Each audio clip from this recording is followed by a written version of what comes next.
अजीत दादा पवार के निधन के बाद क्या एनसीपी में दो धड़े बट जाएंगे? क्या एनसीपी के नेता दो गुटों में विभाजित हो जाएंगे? आखिरकार आगे आने वाले वक्त में महाराष्ट्र की राजनीति में क्या सियासी उलटफेर देखने को मिलेगा? दरअसल मैं बता दूं आपको कि जिस तरीके से बारामती में हुए प्लेन क्रैश हादसे में एनसीपी नेता अजीत पवार का निधन हुआ है, उसके बाद प्रदेश में राजनीतिक सियासी समीकरण भी बदलते हुए नजर आ रहे हैं। खबरें यहां तक सामने आई थी कि पिछले दिनों जिस तरीके से तमाम नगर निगमों के चुनाव हुए, उसमें पिपरी चिचवड़ में जिस तरीके से अजीत पवार शरद पवार की पार्टी ने एक साथ मिलकर चुनाव लड़ा और चर्चा ये तेज हो गई कि क्या चाचा भतीजा की जोड़ी एक बार फिर से महाराष्ट्र में एकजुट होने वाली है। महाराष्ट्र में आखिरकार आगे आने वाले वक्त में किस तरीके से राजनीतिक समीकरण बदलते हुए नजर आएंगे। हालांकि खबरें यह भी सामने आई कि यदि अजीत पवार और शरद पवार एक साथ दोबारा से एक मंच पर आ जाते हैं तो ऐसे में भारतीय जनता पार्टी के लिए टेंशन बढ़ सकती है, क्योंकि महायुति से यदि अजीत पवार गुट अलग हुआ तो यहां पर सीधे तौर पर माना जाए तो एकनाथ शिंदे का सियासी दबदबा महाराष्ट्र महायुति में मजबूत हो सकता है और शिंदे अपने मन माफिक यहां पर जो तमाम फैसले हैं उन पर मुख्यमंत्री देवेंद्र फडणवीस भारतीय जनता पार्टी को सहमत होने के लिए मजबूर कर सकते हैं। दरअसल आपको बता दें कि इस पूरे मामले पर प्रतिक्रिया सामने आई है एनसीपी नेता एकनाथ खड़से की। एनसीपी शरद पवार गुट के वरिष्ठ नेता एकनाथ खड़से के अनुसार अजीत पवार गुट और शरद पवार गुट के बीच विलय को लेकर पिछले 3-4 महीनों से बातचीत चल रही थी और यह लगभग अंतिम चरण में पहुंच चुकी थी। स्थानीय निकाय और पंचायत चुनाव घड़ी चुनाव चिन्ह पर लड़ने तथा मर्जर की औपचारिक घोषणा की योजना भी बन चुकी थी, लेकिन जिस तरीके से विमान हादसा हुआ उसके बाद तमाम प्रक्रिया जो है वो टल गई। एकनाथ खड़से ने कहा कि शरद पवार गुट की ओर से यह तय किया गया था कि स्थानीय निकाय और पंचायत चुनाव घड़ी के चुनाव चिन्ह पर लड़े जाएंगे। औपचारिक रूप से मर्जर की घोषणा करने की भी पूरी योजना बनाई जा रही थी। हालांकि इस बीच ये दुर्घटना घटित हुई और जो दुर्भाग्यपूर्ण थी, जिसके चलते पूरी प्रक्रिया यहां पर थमती हुई नजर आती है।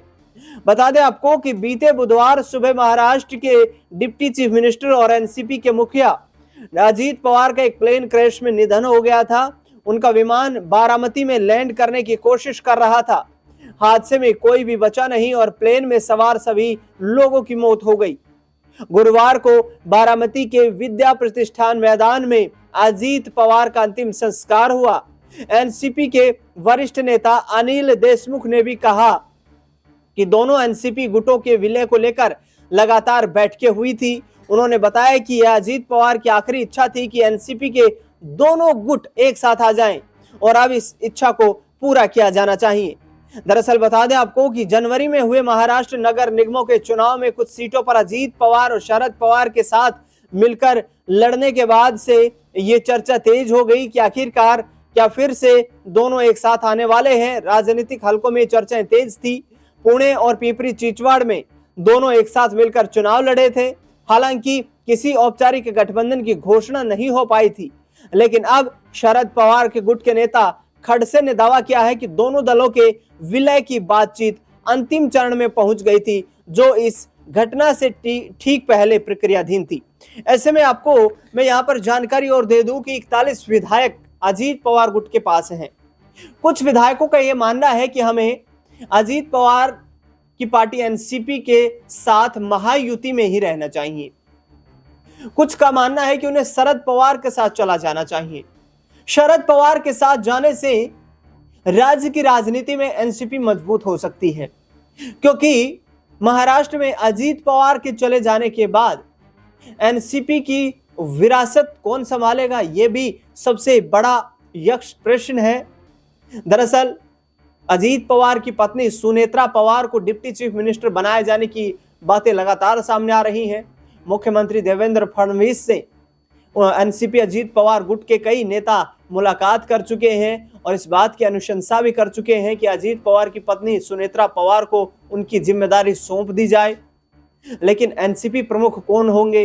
प्रफुल्ल पटेल, छगन भुजबल, सुनील तटकरे, ये तमाम नेताओं का नाम शामिल है जो कहीं ना कहीं अजीत पवार के साथ राजनीतिक दौर से लंबे वक्त से यहां पर कंधे से कंधा मिलाकर खड़े हुए थे। प्रफुल्ल पटेल इस कुर्सी के लिए यानी कि एनसीपी प्रमुख की कुर्सी के लिए सबसे रेस में आगे दिखाई दे रहे हैं। लेकिन आखिरकार क्या ऐसा ही होगा? दरअसल बता दें आपको कि जो रिपोर्ट्स सामने आ रही है, 8 फरवरी वो तारीख निर्धारित की गई थी, जो संभावना जताई गई थी कि 8 फरवरी को हो सकता है कि ये दोनों गुट एक दूसरे के साथ मर्जर करके एक संयुक्त यहाँ पर एनसीपी जिस तरीके से वो नजर आ रही थी 2022 से पहले, उसी एनसीपी के रूप में एक बार फिर से अपने आप को मजबूत करे। लेकिन अजीत पवार का चले जाना राजनीतिक रूप से भी कई नई चुनौतियों को खड़े कर गया है, क्योंकि जिस तरीके से वो पार्टी को संभाल रहे थे, महाराष्ट्र में डिप्टी चीफ मिनिस्टर की भूमिका निभा रहे थे, एनसीपी के नेता अजीत पवार के निधन के बाद से लगातार महायुति में उनके सहयोगी दल एकनाथ शिंदे के शिवसेना के नेता ये बार बार कहते हुए नजर आ रहे हैं कि अजीत पवार विपरीत परिस्थितियों में भी कैसे गठबंधन में भूमिका निभानी है इसको बखूबी जानते थे। और शरद पवार जो कि महाराष्ट्र से लेकर दिल्ली तक एक मजबूत राजनेता के तौर पर देश की राजनीति में उभर कर सामने आए हैं, 35 सालों में अजीत पवार का भी उन्हें पिछले कार्यकालों के दौरान बेहतरीन समर्थन मिला है और उनका सहयोग ही मिला है, जिसके चलते महाराष्ट्र से लेकर दिल्ली तक अजीत पवार शरद पवार ने मजबूती हासिल की है। बारामती सीट पर लगभग पिछले 35 सालों से अजीत पवार एक तरफा जीत दर्ज करते हुए नजर आ रहे थे। 1991 के पहले उपचुनाव में अजीत पवार ने बारामती विधानसभा सीट से जीत दर्ज की थी और उसके बाद से वो लगातार 2024 तक जीतते आए। ऐसे में आगे आने वाले वक्त में देखना दिलचस्प होगा कि शरद पवार का क्या रुख रहता है, क्योंकि राजनीतिक तौर पर वो महाराष्ट्र में ही नहीं बल्कि देश भर में एक मंजे हुए खिलाड़ी के रूप में देखे जाते हैं। शरद पवार ने अपनी राजनीतिक बुद्धिमत्ता के चलते कई सरकारें बनाई हैं और कई गठबंधन की सरकारों को भी बखूबी चलाया है। कांग्रेस पार्टी के साथ जो उनकी सरकार में शामिल रहने का कार्यकाल था वो भी शानदार बताया जाता है और उसमें अजीत पवार की भूमिका भी काफी शानदार रही थी।